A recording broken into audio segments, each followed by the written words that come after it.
København.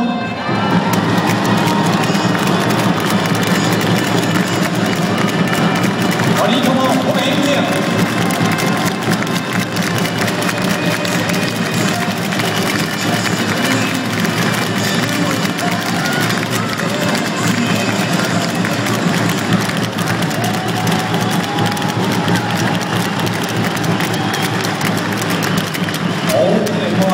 Så er det jo således, at vi har jo haft det danske herrelandshold en tur i Serbien med at omtale Bøv. Jeg vidste ikke.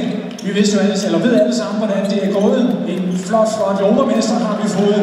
Og her i eftermiddag, her i Gigantium i Aalborg, der er vi så heldige, at vi kan præsentere 3 af spillerne fra landsholdet, og som alle kommer fra AG København.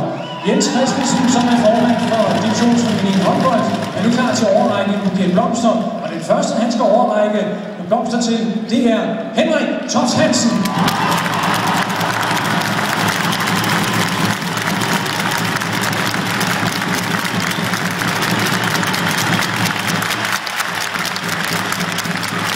Og så skal vi have overrækket en buket blomster til hans bror, nemlig René Toft Hansen, som udover at være europamester også bliver udtaget til All-Star.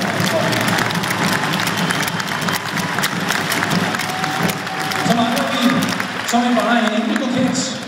Jens Christensen er klar til at give buketten videre til Mikkel Hansen. Som sagt med René Toft Hansen bliver udtaget til All-Star. Stort tillykke til de 3 spillere, og de kæmper hold.